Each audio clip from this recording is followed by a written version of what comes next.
little Nashville town.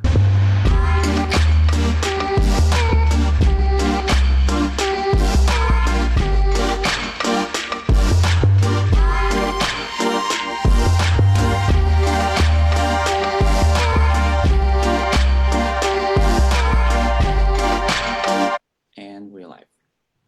Hello, and welcome to the second episode of Shelter Sounds, a weekly series of music videos and conversations with American musicians and bands who have recently toured Russia. This series is coordinated by the Forum for Cultural Engagement, the American Center in Moscow, and the U.S. Embassy in Russia.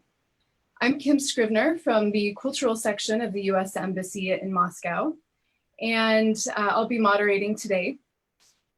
We welcome back to Russia, Tim Easton, who toured Russia for 34 days in October 2019. Tim was born in New York State. He's a troubadour, songwriter, and poet, and he has released 12 albums of original material and is working on a new album to be released in 2021.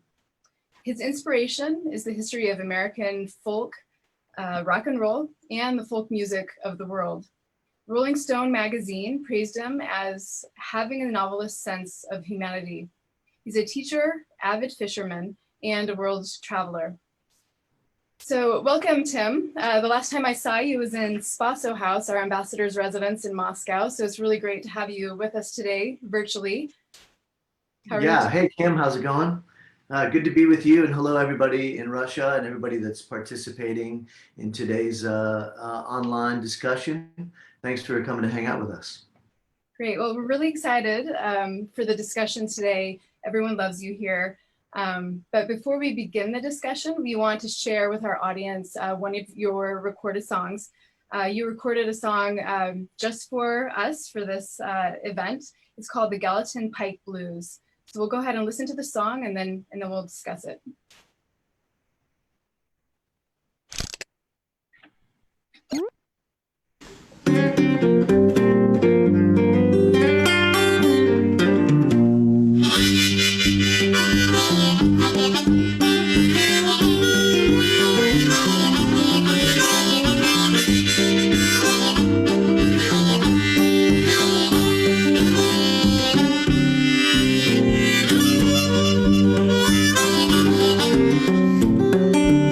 If this stray dog keep on howling, I believe I'm gonna lose my mind.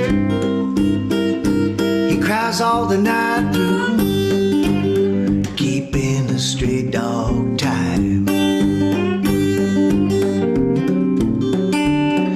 Some folks say they live on the right side. Some folks say they live on the wrong. Well, it's all the same to me, babe, when I got no one waiting at home. That's right.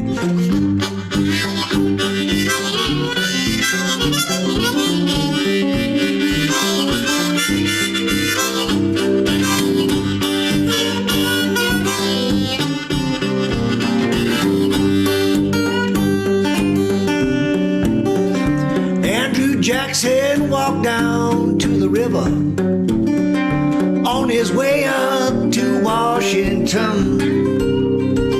Shot a man for calling him a coward, then washed his hands. Where the policeman is hiding out, he gonna make your life a living hell. He's got your old room waiting at the Davidson County Jail.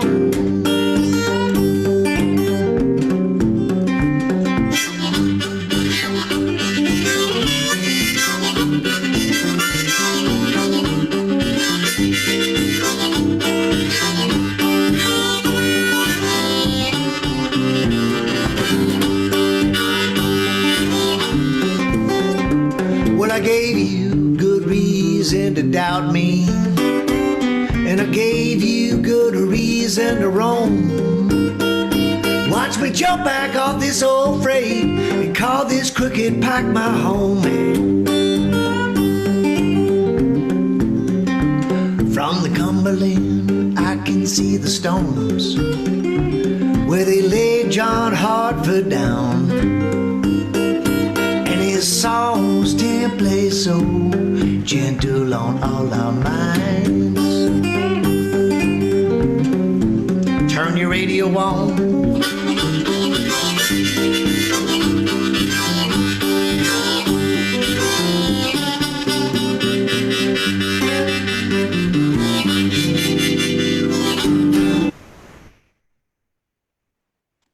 That was great. Thanks, Tim. I'm glad we were able to hear that song, and I know you're going to share some music with us live as well. So maybe to get started, I mean, one question I had when I listened to the song is, what is the Gallatin Pike Blues? What is the Pike? Is it somewhere in your own in your own city, or where did the storyline come from? Yeah, it's a tradition in American music and American blues music, especially to write about something that's really familiar to you, maybe a street that cuts through your neighborhood. And in the case of that tune, the Gallatin Pike is a street, a windy pike that winds out from the center of Nashville. Nashville, Tennessee is a town in the South, right in the center of Tennessee. It's our capital city, and it's known as Music City. Very musical place, and there's all the pikes that wind out kind of like in the center of a bicycle wheel, all the spokes that head out, but we call them pikes. And the Gallatin Pike is one that specifically winds through East Nashville, which is kind of, it was the African-American neighborhood. And there's been a lot of gentrification there. And there's been a lot of, now there's a lot of basically artistic a movement that's been happening there for quite a while now. A lot of recording studios in people's homes, and it's a really beautiful place, actually. Really great people there. And the Gallatin Pike is this kind of windy road that is like almost a little dangerous as far as traffic goes compared to the rest of the calmness of the place. And there are a lot of people driving on that road, hence it's kind of a busy and somewhat dangerous road if people are texting and driving on it. I just seem to see a lot of, car accidents or police pulling people over on that road. It just happens to be the way it is. So it's a source of, you have to use the road, but it's also a source of I don't want to use the road if I don't have to. So therefore, it became a song where I incorporated some American history. I mentioned Andrew Jackson in there, and that's the Gallatin Pike was the road that he would have used to. He was a famous general, and also he was the president of the United States as well. And I think he's on our $20 bill, and he would have used the Gallatin Pike to get to Washington, D.C. And he was known as a bit of a rough character, and might have fought a few duels in his day. And so I kind of invented that story of there where he shot a man. It's basically going back to the Johnny Cash tradition of a little bit of violence and a little bit of gunplay in American songs. It's kind of a common theme that goes back to the very beginnings of our country, certainly through the time of the Civil War. So it seems like blues music especially does bring out the place, themes of the place, geography.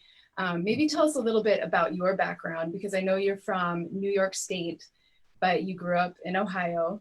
Yes. I read that you actually moved out to California, and now you're in Nashville. So maybe tell us how the influence of place has influenced your music and the development of your own Americana music. Yeah, I was born right on the border of Canada. My mom was actually Canadian, and she's a descendant of French and German. And my dad was a descendant of Welsh and Irish. And so kind of a classic American / European mix, so it's just a classic American story where I was born right on the border in a town called Lewiston, which is right next to Niagara Falls, the famous waterfalls that we have up there by the Niagara River. And that area was where my mother came from too, right across the border in Canada. So my dad met my mom in Canada, and my dad was he was a chemistry major. So he was a scientist there at first. He went to Cornell University, and then he changed to business, and he got a job working for Goodyear Tire, which is they make the tires for cars all around the world. So that moved us to Akron, Ohio. Akron, Ohio is known as like the rubber capital. It was kind of a Rust Belt city, a working class city, along with Detroit, Cleveland, that area of a lot of industry and a lot of factories. And basically, we call it the Rust Belt in the United States. And therefore, there's also a lot of youth coming up through there that started to get into rock and roll and American rock and roll music, which of course came out of the blues and came from blues and rhythm and blues music, African American music. So that kind of I have 4 older brothers and 2 older sisters, so they had a lot of records, and they basically influenced my life that way. And then my dad, to jump into the traveling thing, my dad got a job. My dad's job at Goodyear, the whole company transferred him and my family to Japan when I was very young. I was maybe 8, 9 years old. And so I moved to Japan when I was 9 for 3 years. So that began then my life of traveling and my interest in travel and my comfort with traveling. And my parents were all about getting me to travel back and forth, back to Canada, back to the United States during the summer times, and staying with family and stuff like that. So I began to grow really comfortable with traveling. And then right when I finished, I went to Ohio State University and I studied poetry there. And I immediately, resumed that traveling life when I was able to do it on my own. I was very lucky. At first, when I was younger, I joined this thing called Amigos de las Americas, and that was like a program that sent me to the Dominican Republic, and I learned to speak Spanish. And I went there and I was giving immunizations to the poor in the barrios there against like diphtheria, pertussis, typhoid, polio, stuff like that. And that was like set me off on a medical path, but I was more interested in the folk music and entertainment path. So when I finished university, or before I finished university, I went over to Europe and I went to London first, and I became a street musician, I also worked as a night watchman, bartender, a bus boy, in restaurants. And but I was always playing music on the streets. And then I got this guitar here, which is an American guitar called the Gibson J45. And I began to travel extensively around Europe. So I lived in France for a year. And as far east as I made it, I never made it to Russia then, but I did make it to Poland and I did make it to what was then Czechoslovakia. So right after the period of time of the Velvet Revolution there, where they had a complete kind of a gentle revolution, if you will. I went there along with many other young artists and young Americans and young people from all over the world that were in the creative world and the circus world. We went there, and I was a street musician on Karlov Most, the Charles Bridge, and that is where I made my first records. There was a Polish guy there who had a studio, and I went into the studio, and I recorded my first songs, which were partly original songs and partly cover songs by guys like Doc Watson that played blues songs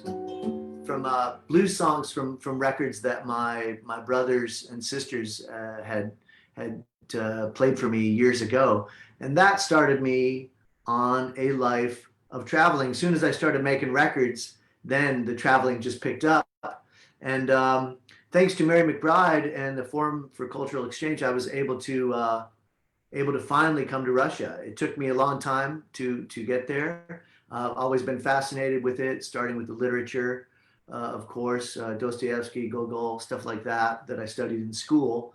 And it, and before I came to Russia, I should say that Mary also took me to Bolivia, which is the first time I got to go to Latin America, where I played guitar in her band. And with the Russia trip, that was an inevitability because she knew that I could do the trip. So super grateful to have been able to come to your country and hang out and travel that much. And I look forward to doing it again, hopefully.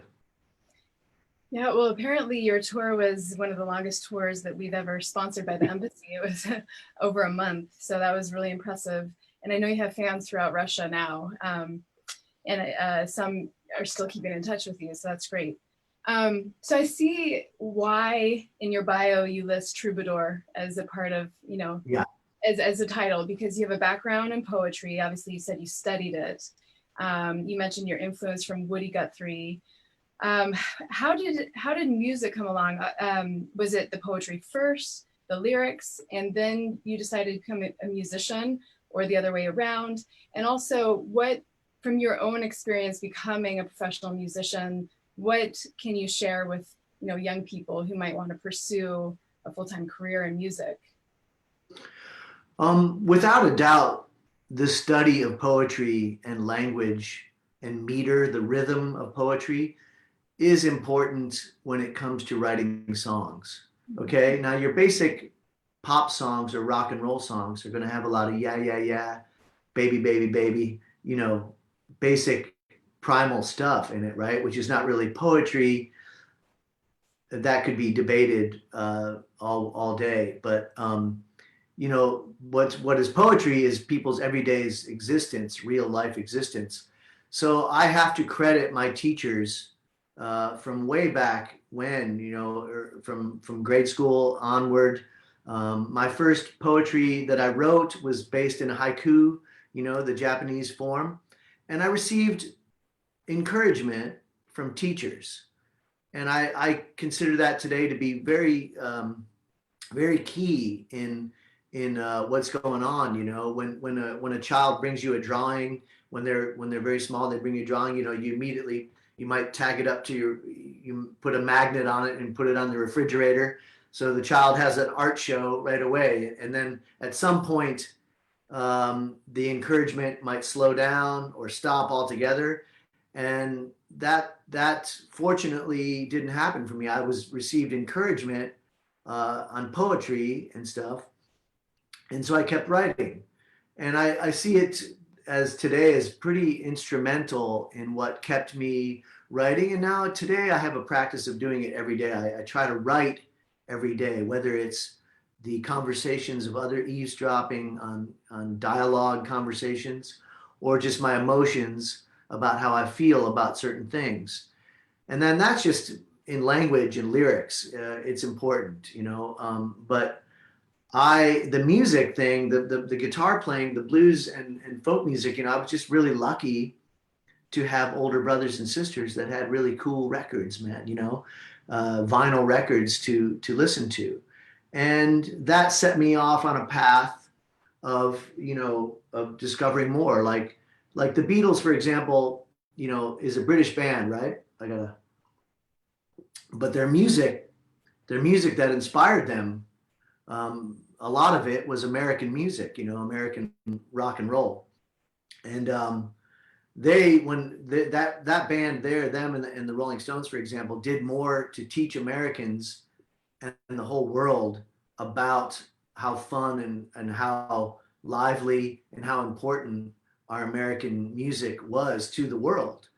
And so I know I've strayed off the answer a little bit, but it's all right. I can keep going. It was nice when I came to Russia and in places like Yekaterinburg, where I saw really passionate blues artists, Vladimir Demyanov, that guy, and many guys that played there, and women too. There were singers, and just it's really important for me to see and influential for me to see how the music from my country came to influence the whole world and is found basically our African American music, basically informs all the pop music of today.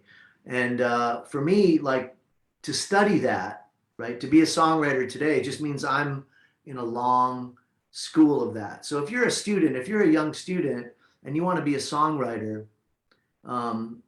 that's you have to study your history. It's just like if you wanted to be a mathematician or a scientist, you have to study what came before you in order to take it to somewhere else.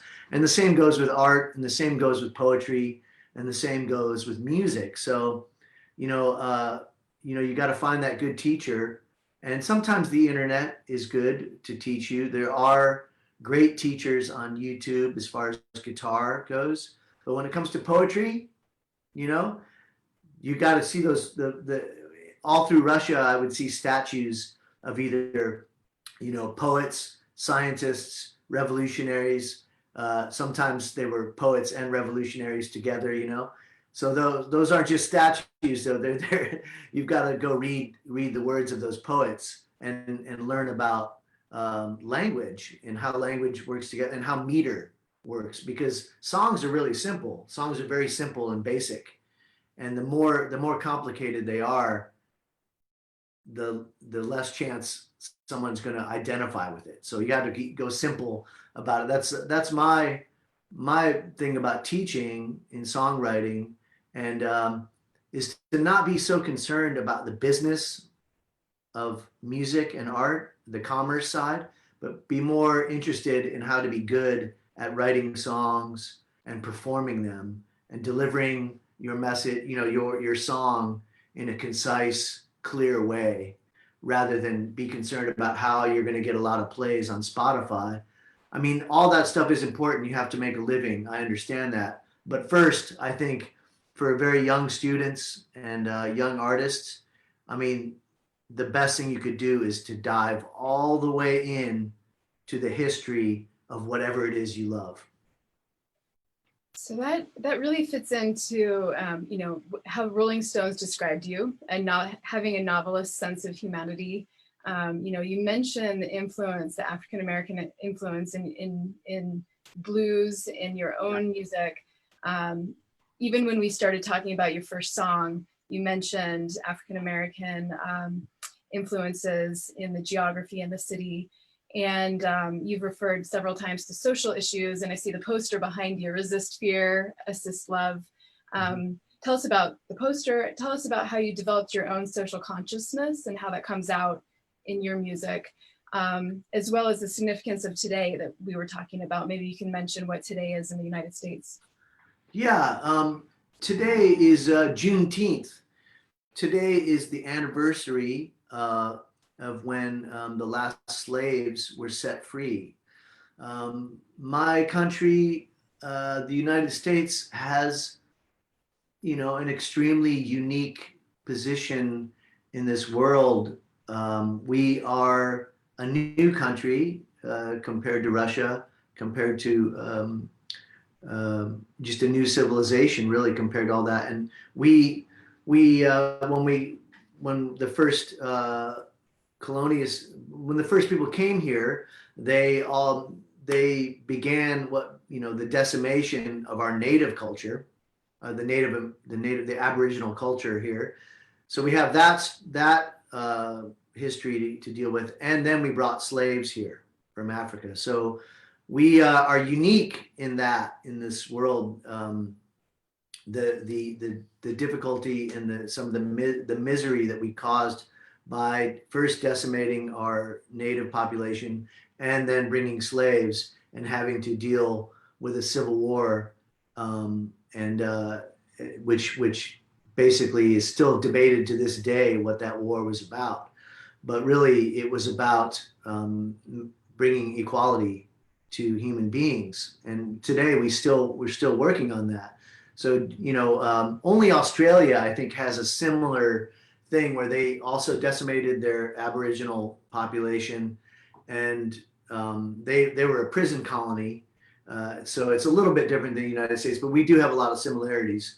And today we're more the prison colony because we have put in prison thousands of young men and women who do not deserve to be there, and some who do, of course. But you know, we have a situation today where I think this, because of this pandemic, is part of it. You know, we have been on alert with each other. We've been kind of driven to be more aware of what's going on. So, and a little bit upset and a little bit uptight and a little bit stressed out because of the way the world, you know, the pandemic that has kept us all in quarantine. And therefore, when then these same episodes that have been happening where young men and women are shot dead on our streets or in their homes, for simple violations or no violations at all, that caused massive upheaval and unrest. That is very justified. And right now, the holiday of Juneteenth, you know, is something that is not celebrated by most of my country. But there is a movement today to bring that and to make it an equal holiday with something, for example, like Columbus Day, which is a celebration of a guy that discovered America. Basically, he was he was Portuguese. He was born in Italy. He was born in Genoa, Italy, but he was, I think, the Portuguese and the Spanish paid for him to come and discover. So we all know who Columbus is. And I'm from the town that's named after him. And just today, they've actually are going to take down his, the news came out that they're going to take down his statue in that town. And so a lot of things are happening right now. And the way I respond to them, I learned from my mother and father, just like I might have learned any racist attitudes that I have. And we have to be real about this, you know, like this is a serious turnaround that's happening where people are waking up to the fact that they have also inherited some not necessarily bigoted, but potentially racist attitudes. Part of it comes from, I think, the way we feel comfortable around people that look like us. You know, that is a normal form of that, you know. It's not, but it's okay. Normal is the wrong word. It's something that got normalized that needs now to be examined. And today I feel really lucky and grateful that my parents, while they were not perfect, they also taught me to respect other human beings, no matter where they came from, what their financial situation was, the color of their skin, and basically their religion or their language. And they taught me that respect, which is really a priceless thing that was given to me by my mother and father. And I think that on the other side of the coin, the other side of it, of humanity's difficulty, is that racism or hatred, if you will, was also taught to us by our parents. You know, when we have that inside us, it often comes from someone that was our first teachers. So that is the chain that we're working on severing that chain, and it's very difficult. It's worldwide, and it's very difficult to work on, but we can work on it, and this is part of it. And being a songwriter, I'm a big fan of Woody Guthrie. There's this guy over here, and Woody Guthrie was an American songwriter who has racist statements in his past. Like, he has written them, you know, he said things on the radio in songs. You know, he used words that offended people. And then people would call into the radio station and say, hey man, that offended me. That offended me. And he then apologized and would move on from there. And so if you can't learn from your mistakes and admit that you made a mistake, then we have a bit of trouble, of course. This is the only way forward, is by admitting that before your faults from before. I mean, that's how else are you going to learn anything? How else is society going to become more humanist and more equal for everybody? This poster, Resist Fear, Assist Love, someone just dropped it in the mail to me, and I can't remember where it came from. I just love it, and it's very simple, very basic. So I can't actually credit the artist. I feel bad that I can't say the artist's name, but it's just something that I keep on the wall as a reminder. And recently I participated in a march, a demonstration through Nashville for equality and justice.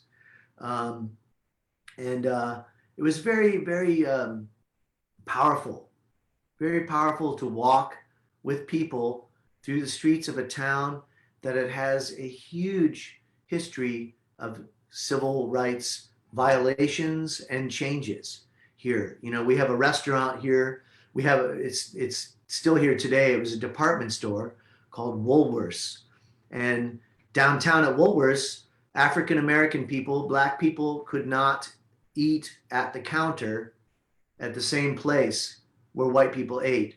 And one day, students from Lipscomb University in the 60s went in there and they changed that. And now today, there's a big, there is a historical marker and a statue which denotes that. So I brought my daughter there. I have a 9-year-old daughter, and I brought her there, and the history museums here to show her the way it was and the way and the way what we're doing today to help bring about equality. Mm-hmm.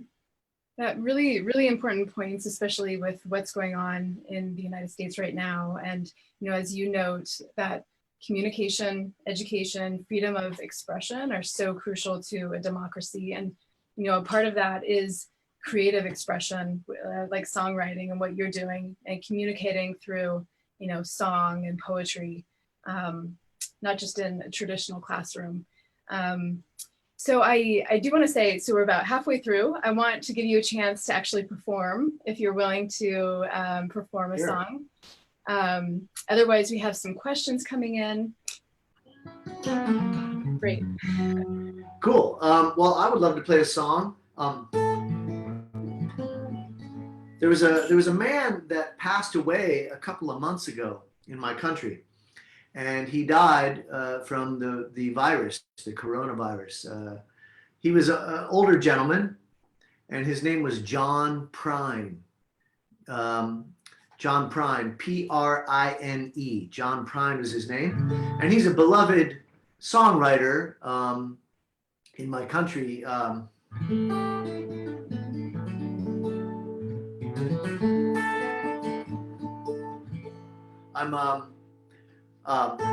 You know, like Vladimir Vysotsky, right? That guy, right?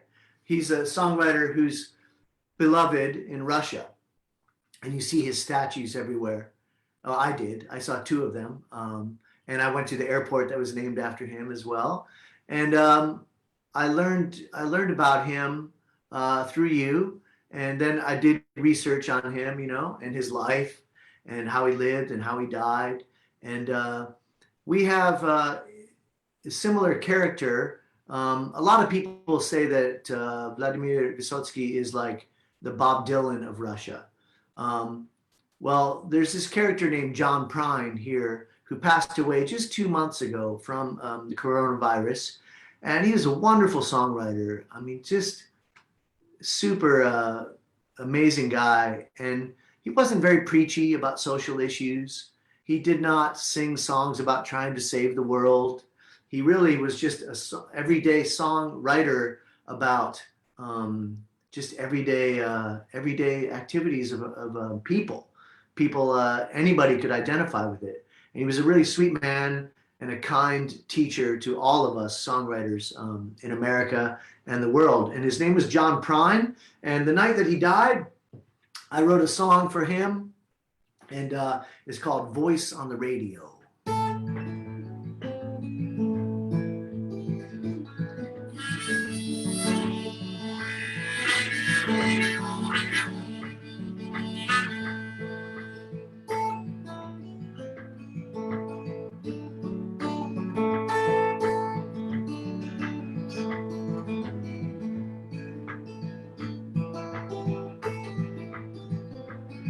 There's a full moon over Nashville.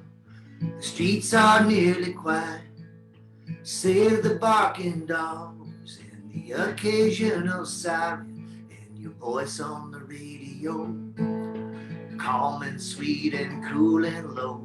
Voice on the radio makes me smile.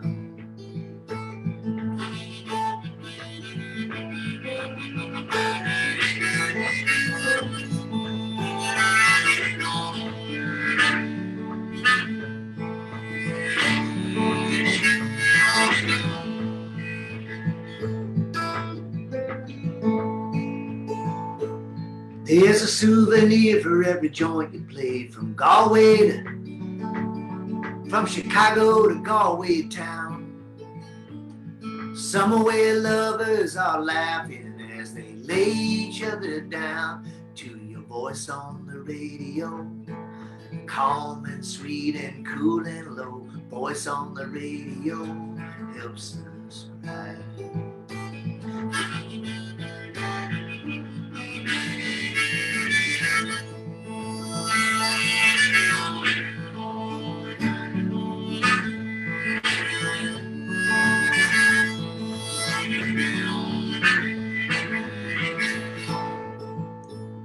Tonight I cannot hold you close. There's a lockdown on the land. Someday we gonna raise a glass and play one with the band. Sing one about the paradise or the way that the world goes around. You may toss your burdens when you hear the sound of his voice on the radio, calm and sweet and cool and low. Voice on the radio helps us cry.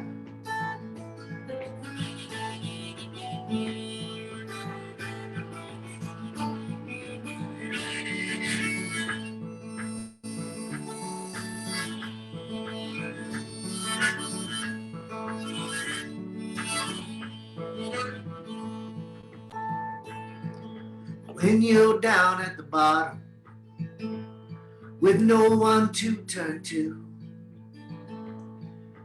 there is one solution to lift you from your blues. Voice on the radio, calm and sweet and cool and low. Voice on the radio keeps you high. Voice on the radio, calm and sweet and cool and low. Voice on the radio gets you high.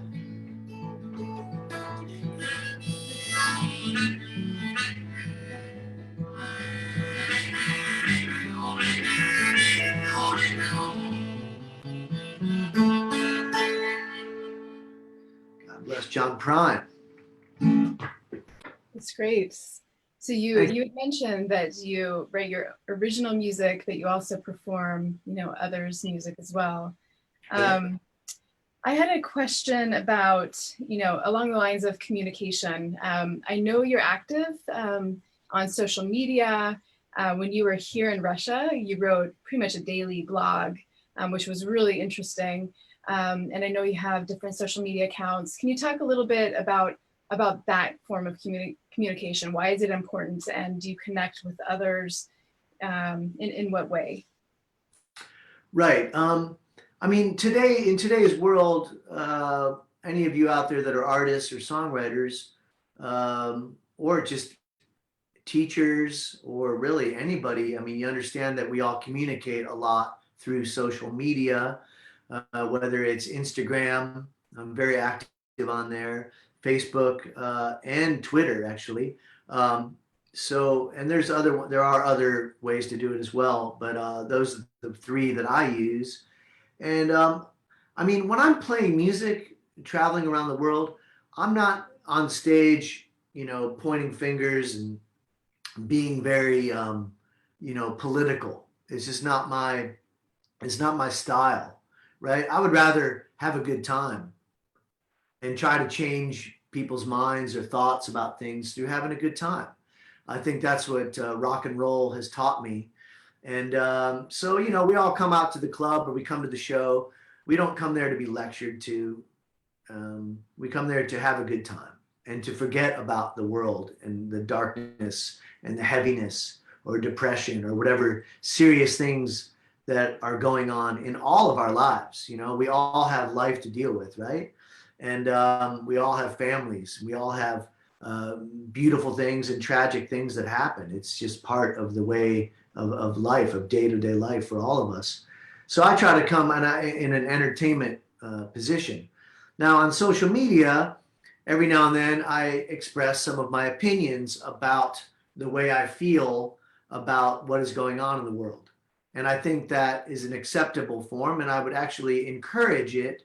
Some people say that entertainers and sports figures should not have an opinion on that.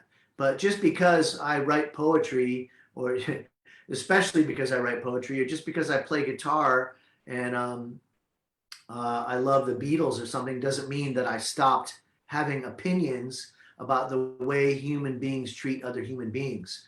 If anything, the Beatles certainly opened up my mind to that.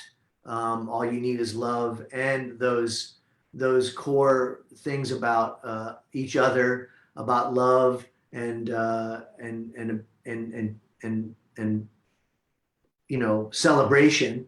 So they taught me a lot. And then of course John Lennon, you know, went on to write "Give Peace a Chance" and things like that. Instructed me a lot. That and my parents instructed me a lot. And Woody Guthrie and certain characters, teachers me, you know, told me to not be quiet. So I use social media for comedy, social interaction, to tell people when I'm playing shows, to show people how I'm writing songs. I bring them into my life to show them how I build the house, how I build the songs. It's part of my process, right?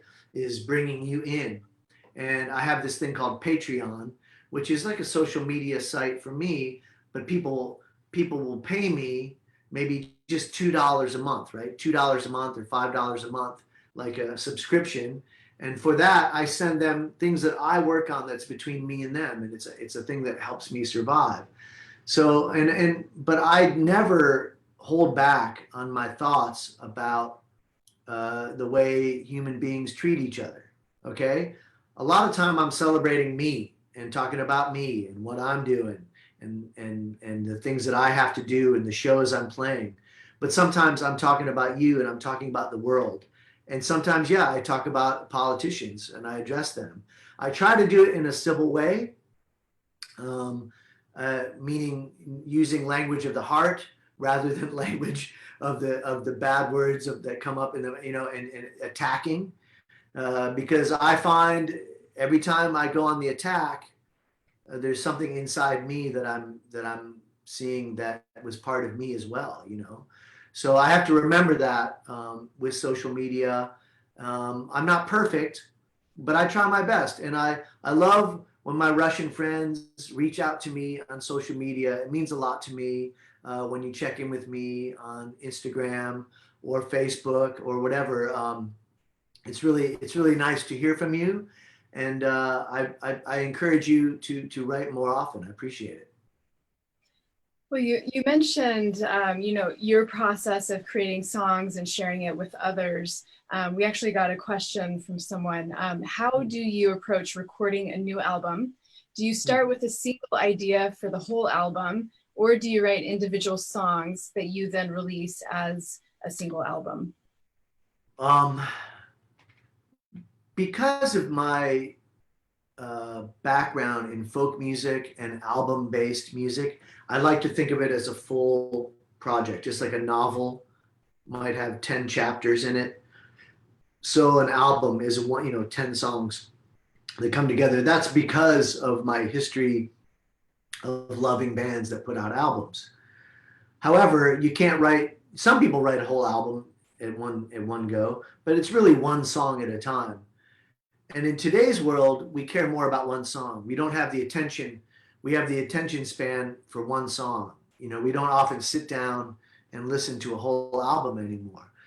So today I do both. This month and next month, I'll be putting out single songs, inspirational songs. but I am always working towards making a complete album. Yes, because I like to hold on to, a whole record, and that's just part of my upbringing and my generational views on it. I understand that younger people, and I think you should focus on one song. Focus on that one song, that one video, that one chorus that is really strong, that your friends want to sing with you, and listen to the advice of some of your friends when they say, what songs are working for everybody. I mean, I think it's good to pay attention to that. So while I might be working on an album, it's really one song at a time. And I am super grateful whenever I finish one song today. I'm like, oh, I'm one step closer to making that album. Great. There's another question from Tanya. What kind of audience do you feel most comfortable with? And then a secondary question. Did you feel a language barrier during your concerts in Russia, since poetry in your art plays a very important role? I did feel the language barrier. Let's start with the first part of that question. Thanks so much for participating and asking questions. Sometimes I find it hard to believe that I really got to tour Russia for 30 some days and was able to cover so much ground, like the whole trip was like 70,000 miles from Tennessee all the way to Moscow, down to Sochi, over to Krasnodar, then all the way over to Vladivostok and the whole, the wild east coast, and so I covered a lot of ground in Siberia and Surgut and stuff like that. So the audiences were different everywhere in Russia. Some of them were schools, some were universities, some were younger, some of them were bars, some were jazz clubs, some were beautiful theaters. So the audience I feel most comfortable with is the audience that is listening. And I know you might find that redundant or an interesting answer, but I've played, rowdy, crazy bars in Ireland and Norway, where people are just drunk and wild and barely listening, But I've done that as part of my life, and so I feel more comfortable when an audience is actually listening. And I had one really special performance in Russia, Yekaterinburg. It was actually in a small club, and I had a translator with me. I think some of you know who he is, would know him. He has a mustache. He was really funny, and him and I worked as a team, and I was able to speak, and then he would translate for me, and it was like a really powerful time. So it was important at that time that my language, I didn't talk too much to Russian audiences because I did not want to confuse them. I just wanted to use my guitar and my harmonica and voice to get through. So yeah, it was difficult sometimes because of the language barrier, but I made it work. I made it work somehow by just having a good time. So in terms of your touring, I know you tour almost constantly. You're always on the road. How has it been the last few months with COVID-19? And you have shows, coming up in the near future now that some American states are opening up? Yeah. Well, at first I had to cancel my tour of Alaska. I was set to go to Alaska in March, where I was going to be a teacher at this workshop. I have a workshop. It's called Campfire Propaganda. So the propaganda of the campfire is where we sit and play guitars around a campfire and write simple songs that are easy to sing and get other people to sing with you. And I wasn't able to go.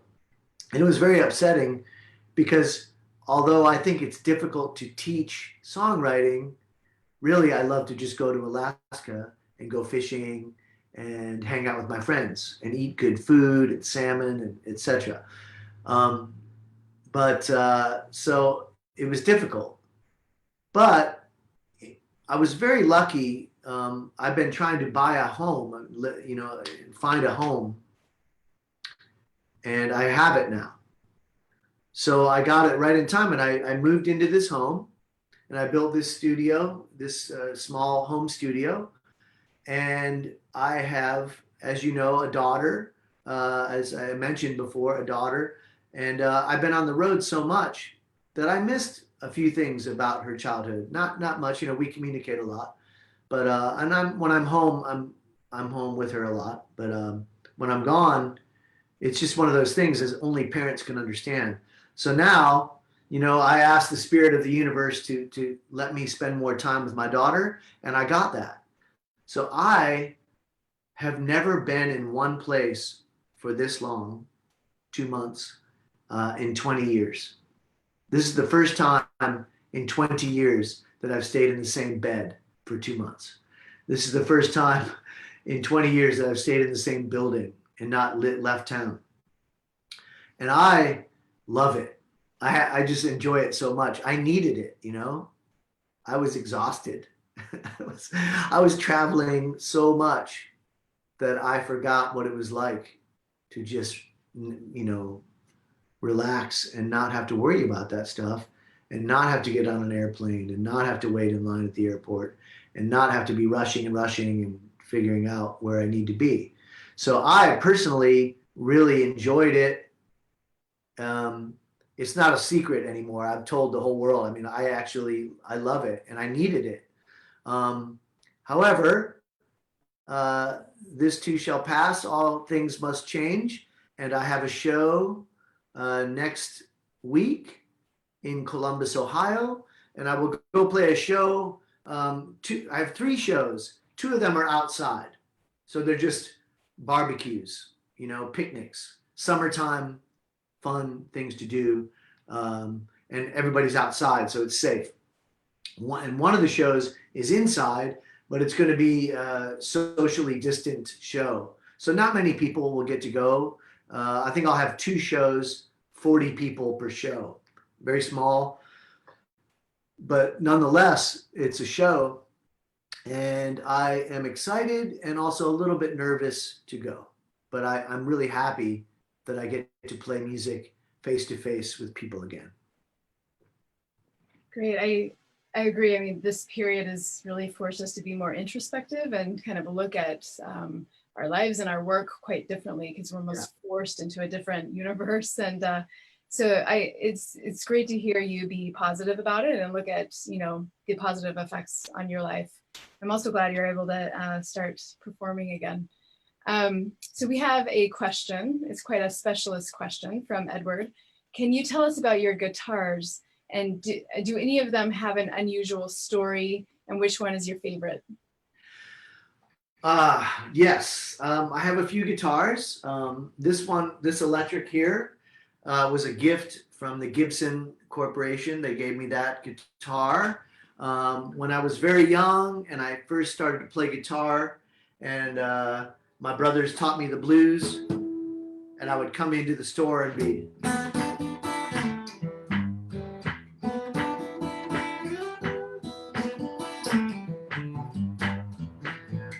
I would come in, I would play, I would learn the blues, which is our African American, heritage, our music from our country. I would come into the store and play that, and the guy would tell me, he was like, if you keep playing like that, someday they're going to give you guitars. And it came true for me. That guitar there was a gift. This is a 12-string guitar over here, which is I use for various different sounds. I could play it if you want. And then there's another guitar over here that I call Madonna, because at one time I worked for Maverick Music, which was Madonna's label. Madonna, the pop star. I worked for her in the 90s, and so that guitar is named after her. And I bought it with the money that I earned from that company. And then this is my favorite guitar. This is the one guitar that if I had to get rid of all the guitars except one, I would keep this one. And this one does have a special story. Of course, you can kind of see the story is all there. When I bought this guitar, it had none of these marks on it. It's black, all black Gibson guitar. And the Gibson acoustic guitar called the J45. And I use this guitar. I got this guitar for $100 and two no-name electric. I traded two cheap guitars and $100. And I was a university student. I didn't have much money. I had to borrow the $100 and then pay it back to my friend. And I've had this guitar now for since 1988, so quite a long time. And it was built in 1987, I think. So I'm sorry, 85. It was built in 1985. And I've had it since then. And I was a street musician with this guitar in Europe for on and off for 7 years. And at one point there was a band traveling through Europe, a famous American band called the Grateful Dead. And that band was playing. And so the people that follow this band, they follow them all around the world. And in Paris, a lot of them stayed at my apartment, my flat, when I lived in Paris. And so I had a bunch of hippies sleeping on the floor of my apartment. And one of them asked me if I had a name for this guitar. I said no, and he named it Paco.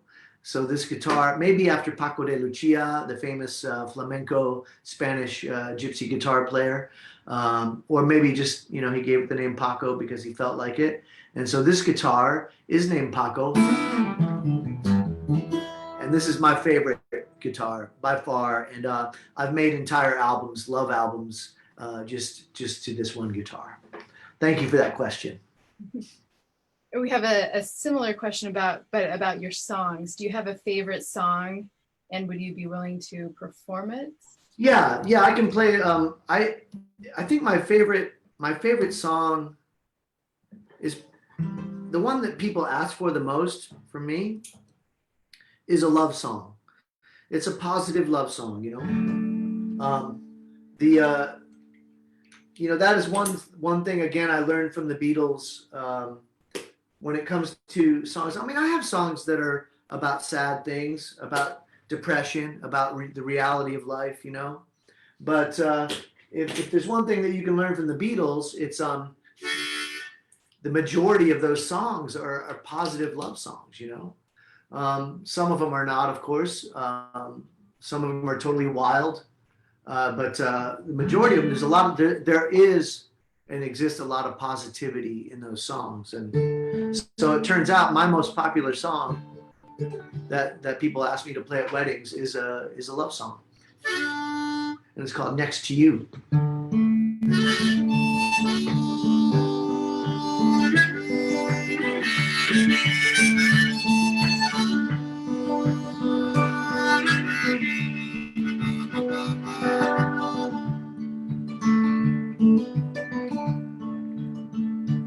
Let me be next to you. I want to understand. Let me be next to you. Then we can watch the band. Let me be next to you under your ceiling fan. I can hear every song better when I'm next to you. Please don't pull all of them stops out on me when you think you've been cheated. I know I've laid some bad things down before I heard the sound of your voice, and you drowned out all the noise I'd made till now. Come on, let me be next to you. I want to understand. Let me be next to you. Then we can watch the band. Let me be next to you under your ceiling fan. I can hear every note better when I'm next to you.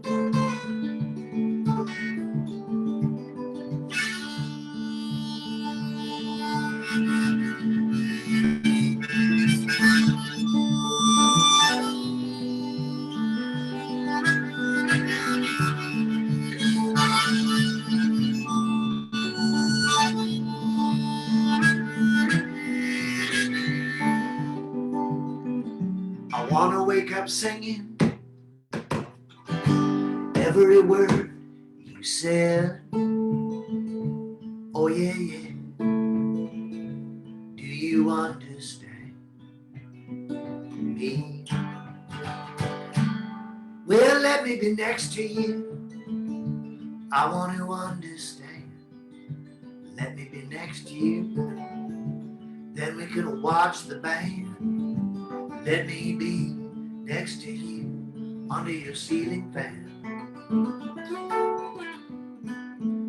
I can hear everything better when I'm next to you. Yeah, yeah. Let me be next to you.